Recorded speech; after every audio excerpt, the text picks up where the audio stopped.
ನಿಮ್ಮ ಮುಂದಿನ ಪದ್ಯ ಕೌರವೇಂದ್ರನ ಕೊಂದೆ ನೀನು. ಕೌರವೇಂದ್ರನ ಕೊಂದೆ ನೀನು ಎಂಬ ಪದ್ಯವನ್ನು ಬರೆದವರು ಕವಿಗಳು ಕುಮಾರವ್ಯಾಸರು. ಕುಮಾರವ್ಯಾಸರಿಗೆ ಇನ್ನೊಂದು ಹೆಸರು ಗದುಗಿನ ನಾರಾಯಣಪ್ಪ. ಗದುಗಿನ ನಾರಾಯಣಪ್ಪರು ಕ್ರಿಶಕ 1435ರಲ್ಲಿ ಗದಗಿ ಪ್ರಾಂತ್ಯದ ಕೋಳಿವಾಡ ಎಂಬಲ್ಲಿ ಜನಿಸ್ತಾರೆ.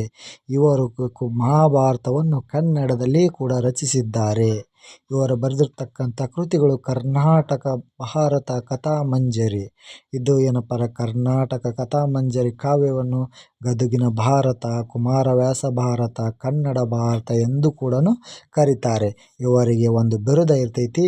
ಇವರು ರೂಪಕ ಅಲಂಕಾರವನ್ನು ನಿರ್ಗಳವಾಗಿ ಬರಿತಾ ಇರ್ತಾರೆ. ಅದಕ್ಕೋಸ್ಕರ ಇವರನ್ನು ರೂಪಕ ಸಾಮ್ರಾಜ್ಯದ ಚಕ್ರವರ್ತಿ ಅಂತೇಳಿ ಕರೀತಾರೆ. ಕರೀತಾರೆ. ಅದರ ಜೊತೆಗೆ ಏನಪ್ಪ ಅಂದರೆ ಕೌರವೇಂದ್ರನ ಕೊಂದೆ ನೀನು ಎಂಬುದನ್ನು ಒಂದು ಸ್ವಲ್ಪ ಅತ್ಯಂತ ಸರಳವಾಗಿ ಈ ಪದ್ಯದ ಮೂಲಕ ಹೇಳಿದ್ದಾರೆ. ಇದರ ಮೂಲ ಸಾರಾಂಶ ಏನಪ್ಪ ಅಂತಂದರೆ, ಕೌರವೇಂದ್ರ ಕೊಂದೆ ನೀನು ಮಹಾಭಾರತ ನಡೀತಾ ಇರ್ತೈತಿ. ಮಹಾಭಾರತ ನಡಿಬೇಕಾದಂಥ ಸಂದರ್ಭದಲ್ಲಿ ಧರ್ಮರಾಯ ಏನು ಮಾಡ್ತಿರ್ತಾನೆ ಅಂತಂದರೆ,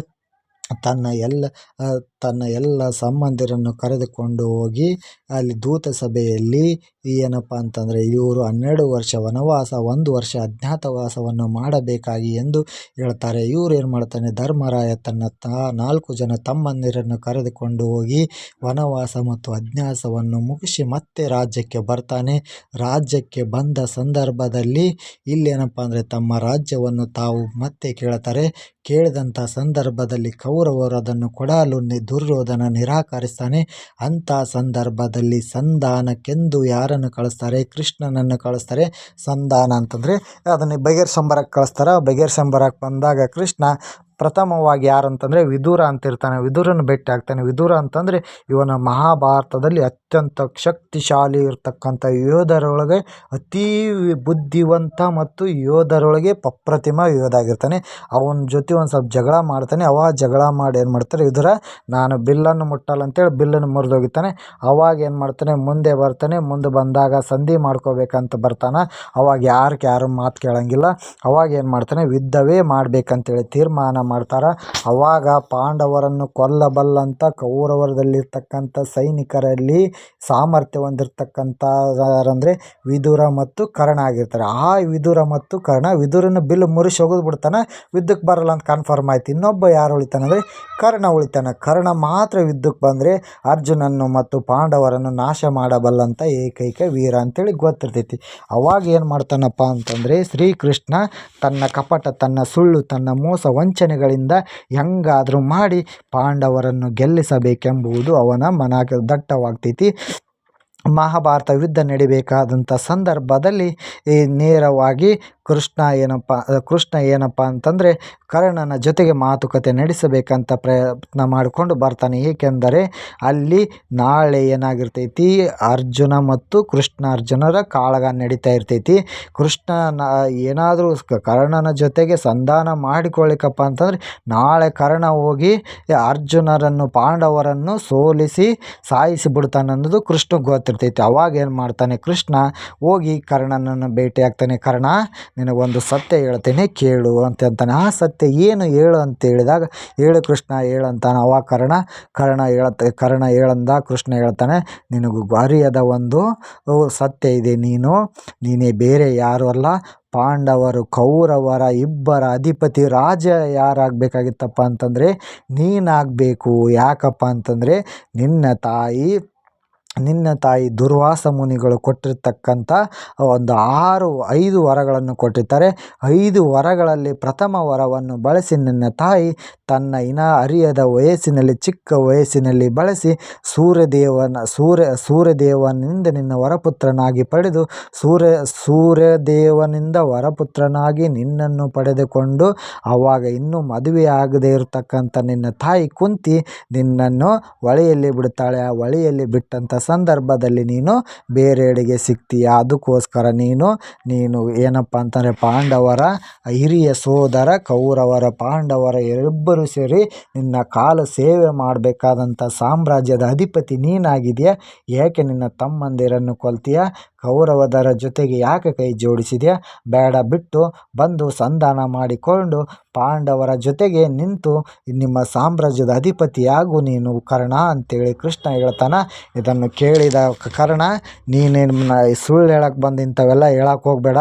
ನಾನು ಕೌರವರ ಜೊತೆಗಿದ್ದುಕೊಂಡೇ ಪಾಂಡವರನ್ನು ಸರ್ವನಾಶವನ್ನು ಮಾಡೇ ಬಿಡುತ್ತೇನೆ, ನೀನೇನು ಹೇಳಿದ್ರು ಬಿಡಲ್ಲ ಅಂತಂದಾಗ ಏನಾಗ್ತೈತಿ, ಇದು ಸತ್ಯವಾದ ಮಾತು, ನಿನ್ನ ಮೇಲೆ ಆಣೆಗೂ ಕರ್ಣ ಅಂತ ಹೇಳ್ತಾನೆ.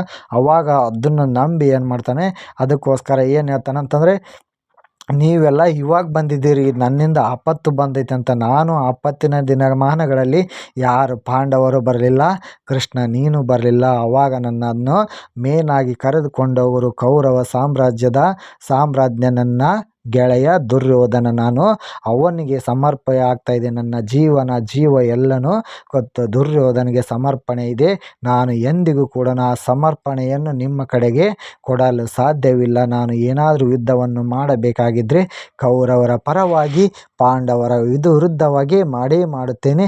ಯಾವುದೇ ಥರದ ಸಂಧಾನವನ್ನು ನಾನು ಒಪ್ಪಿಕೊಳ್ಳಲು ಸಿದ್ಧವಿಲ್ಲ ಅಂತ ಹೇಳ್ತಾನೆ. ಅವಾಗ ಮತ್ತೆ ಕೃಷ್ಣ ಹೇಳ್ತಾನೆ, ನೋಡು, ಅರ್ಥ ಮಾಡಿಕೋ, ನಿನ್ನ ತಾಯಿ ಒಬ್ಬಳೆಯಾಗಿದ್ದಾಳೆ.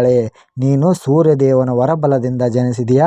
ಎರಡನೇ ವರಬಲ ಧರ್ಮರಾಯನ ವರಬಲದಿಂದ ಧರ್ಮರಾಜ, ಆಮೇಲೆ ಇಂದ್ರನ ವರಬಲದಿಂದ ಅರ್ಜುನ ಜನಿಸಿದ್ದಾನೆ. ಆಮೇಲೆ ಏನಪ್ಪ ಅಂದರೆ ವಾಯುದೇವನ ವರಬಲದಿಂದ ಭೀಮ ಜನಿಸಿದ್ದಾನೆ. ಆದರೆ ಕೊನೆಯದಾಗಿ ಅಶ್ವಿನಿ ದೇವತೆ ವರಬಲದಿಂದ ನಕುಲ ಸಹದೇವರು ಎಲ್ಲರೂ ನಿನ್ನ ಸಹೋದರರೇ. ಅವರನ್ನು ಯಾವುದೇ ಥರ ಕೆಡಕ್ಕೆ ಸಾವಿಗೆ ನೀನು ನಿರ್ಮಾಣವಾಗಲು ಕಾರಣನಾಗಬೇಡ.